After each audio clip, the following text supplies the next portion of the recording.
Presentamos a continuación un problema sobre la cantidad de movimiento en el plano.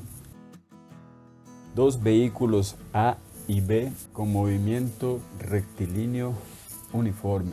El vehículo A se mueve con una velocidad de 40 metros sobre segundo hacia el este y tiene una masa de 1500 kilogramos. El vehículo B con una velocidad de 25 metros sobre segundo y con una dirección sur a 70 grados hacia el oeste. Si luego de la colisión los automóviles quedan unidos, se pretende averiguar cuál es la velocidad del conjunto. Para resolver el problema, en primer lugar vamos a considerar las masas de los vehículos conocidas, así como sus respectivas velocidades. Se pretende encontrar entonces la velocidad después de la colisión cuando los dos quedan unidos. Las leyes que vamos a utilizar son la cantidad de movimiento y la conservación de la cantidad de movimiento, pero en esta vez lo haremos de forma vectorial en consideración a que se trata de una colisión en el plano. Para el proceso matemático, en primer lugar vamos a determinar la velocidad del automóvil A en coordenadas rectangulares.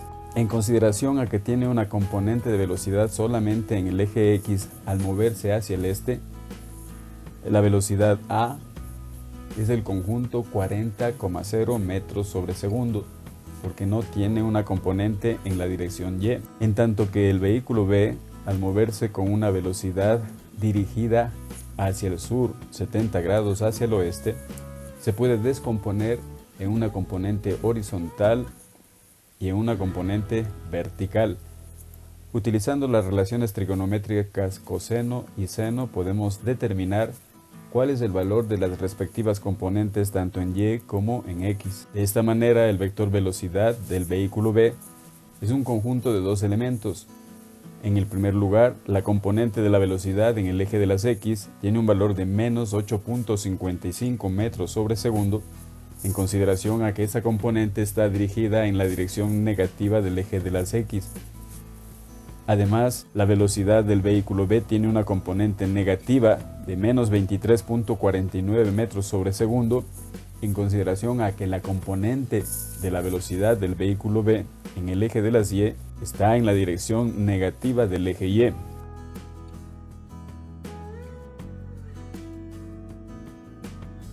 Aplicando el principio de la conservación de la cantidad de movimiento de forma vectorial, tenemos que sumar antes y después de la colisión las cantidades del movimiento de los dos vehículos. De esta manera la ecuación la podemos obtener como una identidad en la cual la variable que no se conoce es la velocidad v de los vehículos una vez que quedan unidos. Reemplazando los valores numéricos de las masas y los vectores velocidad que ya se habían encontrado y considerando que la velocidad v luego de la colisión podría tener una componente en X y una componente en Y, planteamos la identidad que se puede observar. Multiplicando los valores 1500 kilogramos de masa por las componentes de la velocidad, 1800 kilogramos por las componentes de la velocidad del vehículo B y asimismo en la segunda parte de la identidad, introduciendo los valores de las masas dentro de los respectivos conjuntos, obtenemos la expresión que se muestra, que se la puede descomponer al ser una identidad vectorial en una componente en el eje de las X, en la cual sumaremos todos los elementos que son componentes X de los respectivos vectores.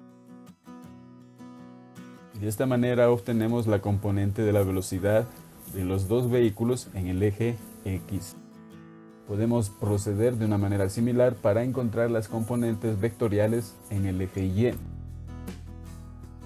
Al sumar todas las componentes de las identidades podemos determinar entonces cuál es la velocidad de los dos vehículos en el eje de las Y.